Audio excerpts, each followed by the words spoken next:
කරදරේන්නේ මෙහෙමයි. තරාදිය උඩින් අල්ලගෙන එක පැත්තකට බර දැම්මොත් එහෙම අනිත් පැත්ත උඩට යනවා.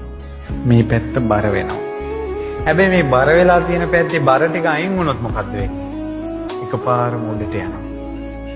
ඒ වගේ පින් කරන මනුස්සයාට උනත් සංසාරයේ කරපු කර්ම විපාක කියන බර ආවොත් එහෙම එයාගේ ජීවිතේට කරදර වැඩි.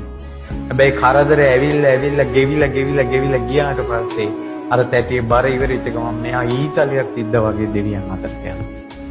අර පින් බලයට. අන්න ඒ නිසයි පින්වතුනි කියන්නේ නිന്ദා අපහාස එන්න දෙන්න. ඒකෙන් ඒ කර්ම ටික ගෙවෙන්න ආරින්න.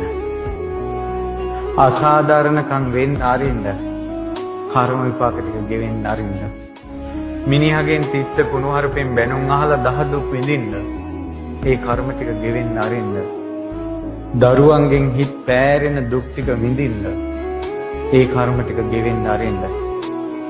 ඔබ බුදුන් සරණ ගිහිල්ලා නම් ධර්මයේ සරණ ගිහිල්ලා නම් සංඝ රත්නයේ සරණ ගිහිල්ලා නම් සම්මා දිට්ඨියෙන් යුක්ත නම් අවංකව පින්දහම් කුසල් දහම් රැස් කර ගන්නවා නම් මේ මිදින කර්ම ටික ගෙවිලා ගිය ගමන් ඊතලයක් විද්දා වගේ ඔබ මරණින් මත්තේ දෙවියන් අතරට යනවා.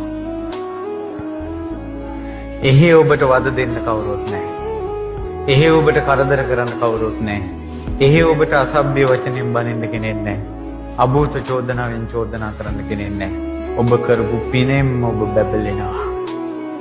මේ මල් සෑයවල් හදද්දී හිතේ තිබ්බ සතුටට විහිදුන ආලෝකය එදා දෙවියන් අතර විහිදෙනවා.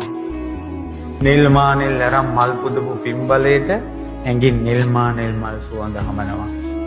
කට්ටිය එකතු කරගෙන පින් කරපු පින්බලයට දෙව් පිරිස පිරිවරාගෙන ඉන්නවා. බණ අහ සම්මා දිට්ඨිය ගැන කියා පින් කරපු පින්බලයට එදා දෙව් සභාවේ සනන් කුමාර බ්‍රහ්ම රාජයා සබ්දෙවිඳුන් බණ කියනකොට ඒ දෙවියන් අතරින් බණ අහන්න පුළුවන්. මනුස්ස ලෝකයේ ධර්මය අවබෝධ කරනවට වඩා 10 ගුණයකටත් වැඩි අවස්ථාව අද කාලේ දෙවියන් අතර ධර්මය අවබෝධ කරගන්න අවස්ථාව තියෙනවා. මෙච්චර කරදර ගොඩක් මැදත් ඔබ මේ නිවනක් ඕන, පිනක් ඕන, කුසලයක් ඕන කියලා ආවනම් මේ බණපදයකට ඔබගේ ජීවිතේ තිබ්බ වැරදි අඩුපාඩු ඔබ හදාගත්තා නම් බණපදයකට දමණය වුණ ජීවිතේ වෙනස් කරගත්ත පින්වතුනි ඔබට දෙවියන් අතර ඉපදුනාට පස්සේ දෙවිවරු මිහිරි හඬින් බණ කියනවා.